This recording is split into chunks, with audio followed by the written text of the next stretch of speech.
Assalamualaikum warahmatullahi wabarakatuh. Waalaikumsalam warahmatullahi wabarakatuh.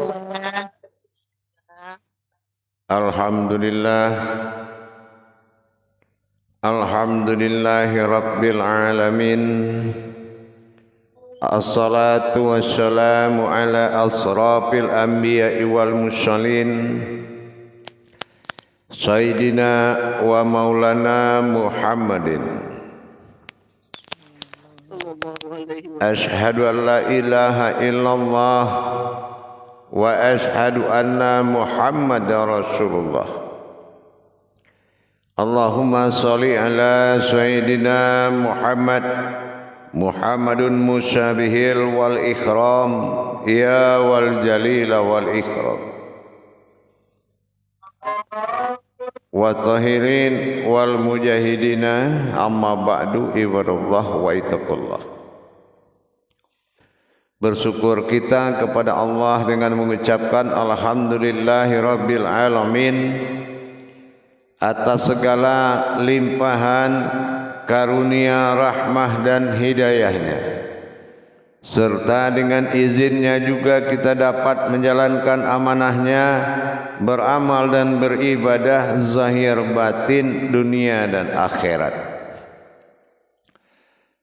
Bersalam kita tidak akan pernah kita lupakan. Marilah sama-sama kita sampaikan kepada junjungan kita Nabi Allah, Nabiul Akhirul Zaman, Rasulullah Muhammad sallallahu alaihi wasallam. Atasnya kalimahnya kita kalamkan dengan membacakan Allahumma sholli ala Sayyidina Muhammad wa ala alihi Sayyidina Muhammad. Jamaah grup 3 yang dirahmati Allah rahimakumullah. Alhamdulillah pada waktu dan kesempatan ini dalam makom belajar grup 3 kita ini telah sampai kita kepada tingkat pemahaman yang mana sangatlah penting kita ketahui, yaitu bagaimana caranya menghindari keraguan-raguan, akal, kekhawatiran, cemas, dan banyak gangguan-gangguan di dalam beribadah. Bagaimana kira-kira menghilangkan ketidakhusyukan, ketidakadanya fananya, tidak bisa berkonsentrasi. Ini adalah hal yang sangat butuh perhatian. Kalaupun kita sanggup menghafal, sanggup mempelajari, tapi kalau kita tidak sanggup berkonsentrasi, kena gangguan, godaan, syaitan kah, iblis kah, akal kah, nafsu kah, ini harus kita pahami dulu. Sebetulnya yang mengganggu apa, ada yang dia ganggu. Nah, ini harus jadi cari kebenaran. Kita merasa digoda oleh syaitan, iblis, atau memang kita mempersiapkan kodrat yang bisa dia goda sehingga dia bisa menggoda kita, atau memang godaan itu yang harus dihilangkan, atau kodrat yang menggoda itu. Siapa sebetulnya yang harus menghilangkan godaan itu? Ini tumbuh suatu pencarian. Kita enggak kusuk, mau sholat ada aja mengganggu, pikiran ke sana ke sini semuanya, mau zikir ada aja yang mengganggu. Nah, kalau kita bilang diganggu setan, berarti kalau kita terasa ada terganggu, berarti ada dong yang dia ganggu di dalam diri kita. Berarti ada diri kita yang berhubungan dengan setan. Atau bagaimana sebetulnya? Kan ini harus selesai. Apalagi menuju istiqomah. Kalau kita tidak bisa menertibkan gangguan tadi, baik yang datang dari kita, mau yang datang dari luar kita, ini istiqomah bisa berantakan. Kalau kemarin kita sudah memahami kalau orang beristiqomah itu adalah orang yang memiliki kekuatan sholat di tangan Allah. Nah, sudah kita pelajari. Tapi sekarang kita lihat lagi. Kalau dalam menjalankan nanti tidak ada yang jadi karena merasa terganggu. Yang bunyi-bunyianlah yang merasa merinding atau segala macam. Terbayang A, B, C, D.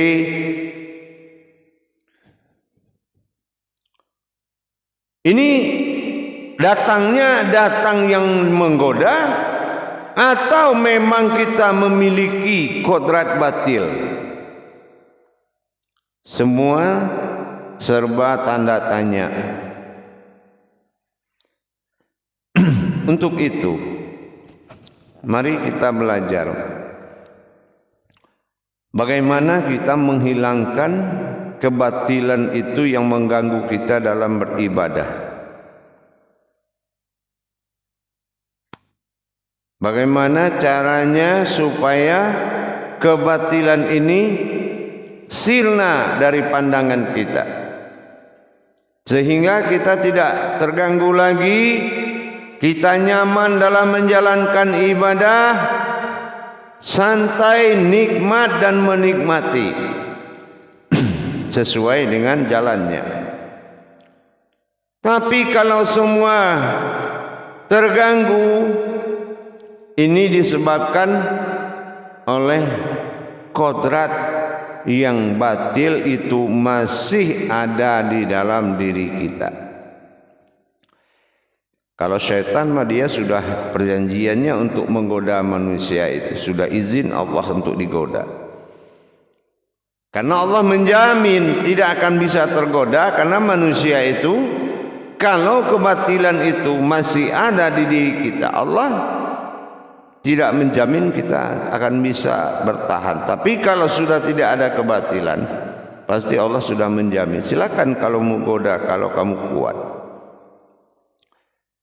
Tetapi di dalam hal ini, kekhawatiran, kewaswasan, sifat kemanusiaan yang masuk dan berlebih-lebih, akal, nafsu kita yang muncul, serba ingin A itu. Ini kita harus bisa, coba perhatikan ke sini. Ini kita harus bisa menghilangkan kekuatan batil itu agar bisa kusuk terhadap pelajaran. Saya akan ajarkan bagaimana caranya membinasakan keraguan-raguan, ketakutan, was-was segala macam, akal, nafsu segala macam yang mengganggu.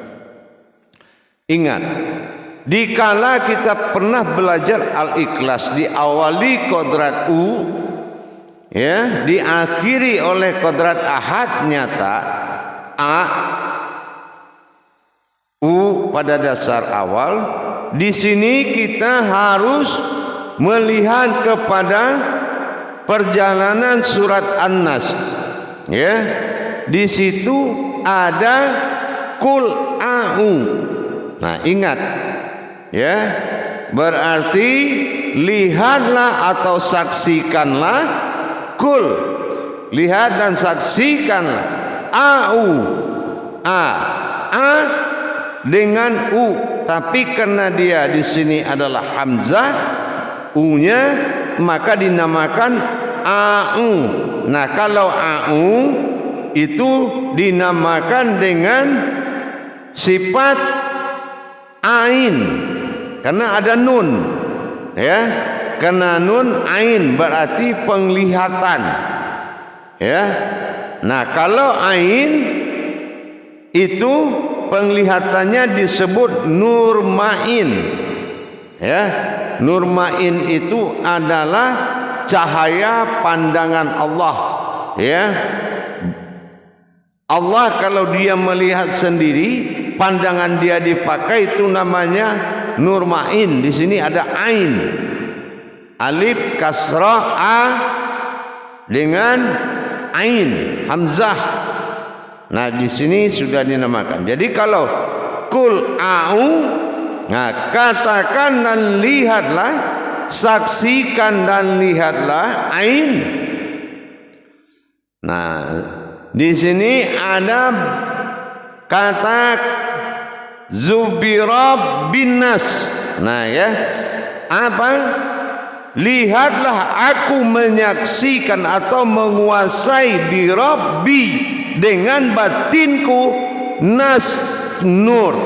Ya, lihatlah aku menguasai pandangan batinku dengan nurku.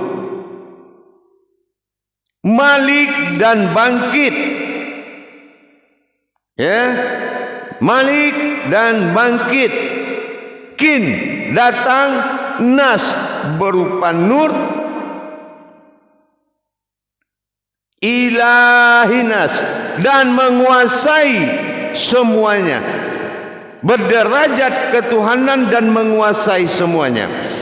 Apa yang kita lihat dengan pandangan batin Allah berupa cahaya nur ma'in, penglihatan Allah, maka kita lihat nafsu, kita arahkan kepada akal, kita arahkan kepada ragu-ragu, kita arahkan kepada ketakut-takutan, takut, ditakut-takuti. Semua yang batil kita lihat dengan nyata, artinya munculnya kodrat Allah dalam batin berupa cahaya, maka wujud kita adalah wujud pandangan Allah semata. Sirna diri, tinggal pandangan, maka lihatlah yang kita ragukan tadi. Jadi kita melebur diri menjadi wujud pandangan. Ya, melebur diri kita ini setelah Qul a'udzu birabbin nas maliki, kita saksikan naiknya batin meliputi, yang diliputi oleh cahaya itu, ilahin nas, sampai di mata kita berupa batin yang bercahaya, laksana setan ragu apapun yang kita lihat, laksana dia melihat matahari yang tidak sanggup dia hadapi. Maka terbakarlah sifat-sifat batil dengan menghadirkan batin di dalam cahaya Allah. Tetapi kita harus melupakan wujud diri kita di dalam menjalankan mata batin Allah yang dikatakan a'u atau ain.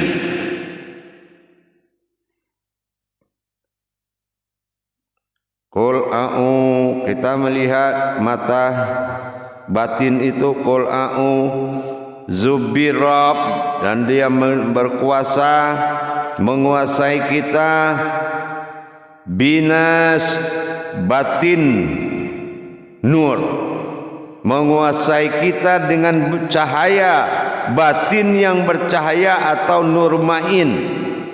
Binas malikin nas, dia bangkit datang berupa cahaya. Ilahin nas, disitulah nur. Nas itu sin, sin itu nur. Jadi disitulah dia membakar was-was, ragu-ragu apa yang kita alami. Wiridkan itu terus sebelum masuk istiqomah. takut, ragu, enggak percaya, was-was. Nah, kita kan tahu tuh kalau kita takut kan rasanya seperti apa. Nah, itu yang terasa itu yang dibakar. Cuma kita la maujudun, kita tidak boleh ada melainkan pandangan Allah semata. Min syarril waswasil khannas. Nah, kita lihat tuh sifat-sifat itu. Allazi waswisu fi sudurin nas. Kita lihat tuh. Minal jinnati wan nas.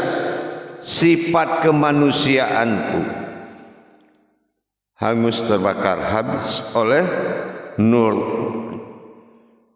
ma'in, cahaya.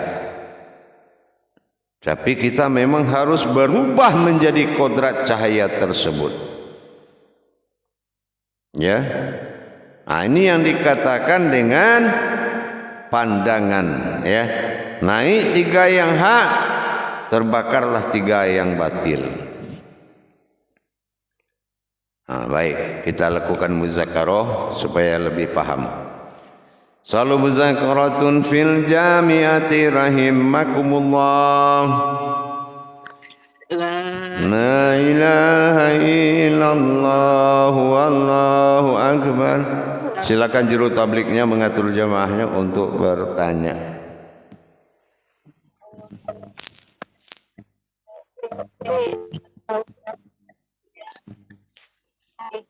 Yang tidak bertanya nanti audionya jangan diaktifkan. Silakan.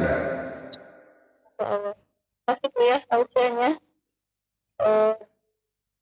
Mencermati apa yang Bu ya jelaskan. Ini kita coba pandangan nurmain. Di sini nurmain di sini berupa apa yang ada di bola mata kita. Apakah itu pandangan di kolbu ya? Berubah semua menjadi wujud itu. Jadi tidak boleh ada suatu wujud apapun di situ. Gitu, paham? Kan selaksana kita melihat seperti matahari membakar sesuatu. Nah, gitu, ya.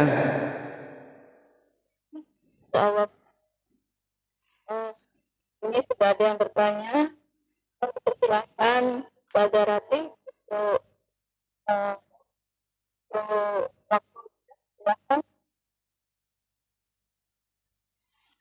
Assalamualaikum warahmatullahi wabarakatuh Bu ya. Waalaikumsalam warahmatullahi wabarakatuh. Terima kasih Bu ya tausiah ilmunya. Insyaallah. Ini tadi yang awal terkait dengan biar dalam sholat yang khusyuk itu seperti yang Bu ya, kalaupun misalnya ada pandangan itu ketika dengar sesuatu akhirnya selesai itu kacau gitu ya Bu ya. Iya. Apakah ketika sholat tadi sebenarnya pertanyaannya sudah kejawab terkait dengan ternyata itu maujudunnya emang itu berada di kolbi. Di kolbi apa di batin Bu ya? Itu untuk pembakarannya itu. Pembakaran itu tidak ada bertempat. Yang membakar pun tidak ada bentuk dengan tempatnya, yang dibakar pun tidak ada tahu tempat, karena ini sifat dengan sifat. Nah, gitu ya. Laksana kita melihat matahari. Matahari itu membakar dosa kita sehingga merah di ufuk barat. Ya kan gitu. Nah, gitu. Merah ufuk barat di sore hari. Ya gitu. Nah, itu pembakaran hadas namanya. Jadi yang membakar siapa Bu ya? pandangan tadi, nurnya. Ya, makasih Bu ya. Pandangan tadi karena dia adalah batin yang ada di dalam nur binas. Nah, gitu ya. Sin itu kan nur itu. Binas. Nah, gitu. Jadi itu dia membakar dengan nurnya, nur ma'innya. Gitu. Paham? Insya Allah Bu ya, syukur Bu ya. Assalamualaikum warahmatullahi wabarakatuh Bu ya. Waalaikumsalam warahmatullahi wabarakatuh. Terima kasih sudah Iya. Ya. Mohon maaf ya jika anak kurang adab, lupa belum nyapa Bu ya. Iya, gimana kabarnya? Mohon maaf ya, karena tadi terlalu tegang memperhatikan. Oh gitu. Dia sampai terlupa. Insya Allah nggak apa-apa, udah biasa. Udah biasa. Insya Allah, tapi tidak enak Buya kan apa orang tua yang sudah istilahnya Pak, sudah mengajarkan kita segala sesuatu apa yang dari yang kita tidak tahu menjadi lebih tahu dan mudah menjadi pemahaman yang insya Allah bisa kita bawa sampai nanti. Insya Allah, insya Allah. Iya. Oh ya, ini sudah ada yang bertanya. Iya, silakan. Silakan, Bunda Maya, waktunya silakan. Terima kasih Bunda Eka. Assalamualaikum warahmatullahi wabarakatuh Bu ya. Waalaikumsalam warahmatullahi wabarakatuh. Ketika rasa itu hadir Bu ya, itu kita rasakan aja, lalu kita leburkan. Ketika peleburan itu kita cukup merasakan aja Bu ya. Kita sibuk dalam pandangan. Kita sibuk mengatur pandangan karena kita berubah pada wujud pandangan batin Allah, membawa nurnya. Berapa panasnya matahari itu baru 1% dibandingkan panasnya nur ma'in itu. Gitu ya. Dan ini kita melihat pembakaran itu dan tidak melihat wujud yang membakar. Gitu ya. Oh, siapa yang membakar nggak perlu dilihat. Yang penting wujud nur ma'in itu dia sudah pasti tunggal pandangan itu berdirinya. Maka dia bilang binas. Binas itu artinya bi itu batin, nas itu nur. Bi itu adalah batin atau dikatakan dengan ain tadi, au tadi gitu. Makanya orang ngaji itu a'udzubillah. Nah, batin itu adalah batinnya Allah. A'udzubillah. Nah, zubillah. Hi minas. Nah, hi itu kehidupan, nas itu aku manusia. Syaitanir rajim, dibakar sama nurnya semua. Lalu Gitu. lalu Bu ya, ketika itu sudah pembakaran seperti itu Bu ya, apakah kita bisa merasakan ketenangan itu? Kita tidak meminta ketenangan, kalau perlu begaduh aja terus kata orang Malaysia, yang penting mustajab semua. Karena ya, biarkan saja ya. Biarkan saja karena dia akan teratur dengan rapi sendiri. Kenapa? Karena kita tidak mau diganggu, karena kita mau beribadah. Berarti hikmahnya kemana? Hikmahnya tidak terganggu dan terbukalah hijab tadi, kan gitu. Mana yang terhalang itu terbuka semua, mana yang sulit itu akan tembus karena kita konsentrasi tanpa ada yang mengganggu. Berarti juga di situ kan nggak ada nafsu Bu ya, karena kita tidak bisa sebenarnya. Ya kalau ada nafsu itu bakar.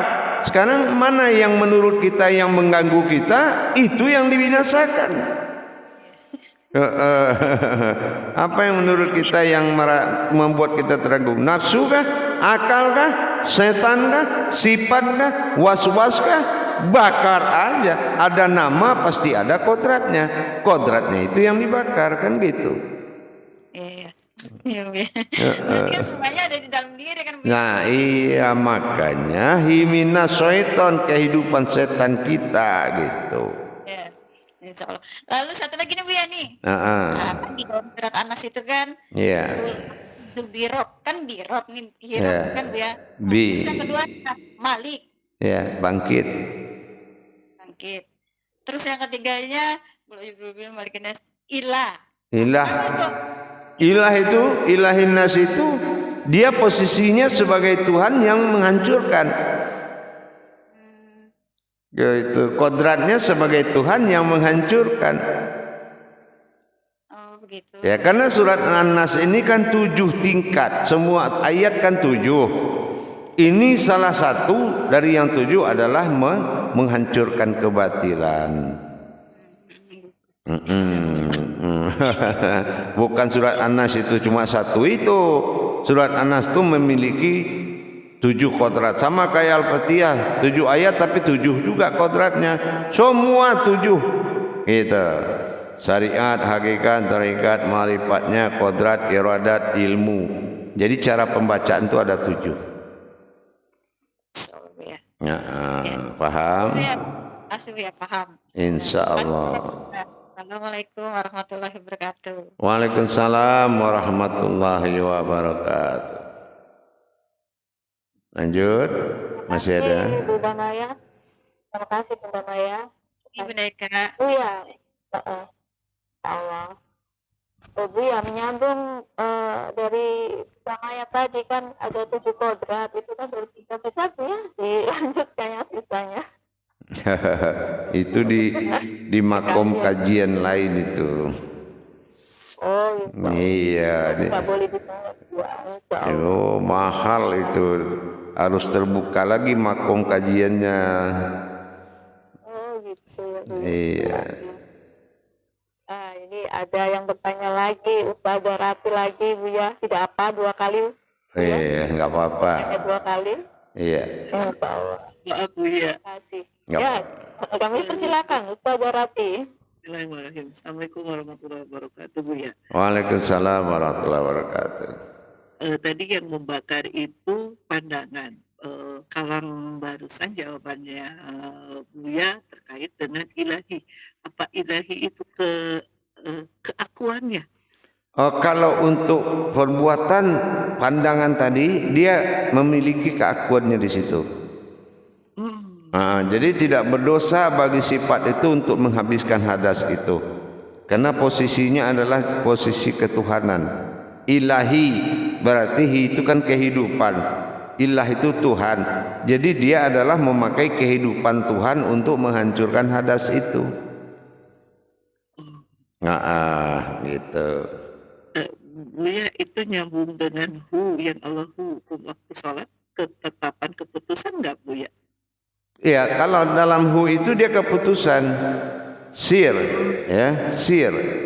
Nah, datangnya sir itu dari hu itu adalah kekuatan dan kekuasaan. Kekuatan dibungkus oleh tubuh kekuasaan, tubuh rahasia gitu. Jadi coba bayangkan aja bagaimana bentuk tubuh rahasia, di dalamnya ada kekuatan, ya kan? Nah, itu yang dia turun.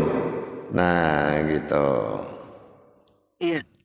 Berarti emang mujahadah lagi ya Bu ya? Ya haruslah, harus. Terima kasih Bu ya. Insya Allah. Waalaikumsalam warahmatullahi wabarakatuh. Terima kasih Ustazah. Bu ya, ini untuk kurma ini berarti harus ini ya, kan diadoh seperti itu ya Bu ya, mungkin ada yang belum.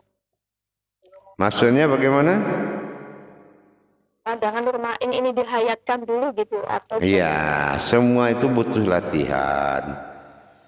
Riyadhah wal mujahadah, latihan untuk berjuang, gitu ya. Nah, karena di istiqomah nanti akan berjuang. Nah, maka kita latihan. Karena guru kita mursyid, maka berhak kita latihan. Kalau guru kita nggak mursyid, kita nggak boleh latihan, berdosa. Gitu. Makanya riyadhah itu latihan dan mujahadah itu adanya di jalan mursyid. Di jalan ulama lain nggak ada hak untuk itu. Gitu, paham? Insya Allah Bu ya. Ada yang lain mungkin yang ini ditanyakan begitu nah. Belum ada. Bu ya, tadi di awal-awal kami tegang sekali Bu ya. Bisa mohon izin diperkuat Bu ya. Insya Allah. Karena tadi tuh bikin ini jadi tegang. Insya Allah. Insya Allah. Baik, nanti 10 menit lagi saya kembali. Assalamualaikum warahmatullahi wabarakatuh. Waalaikumsalam warahmatullahi wabarakatuh.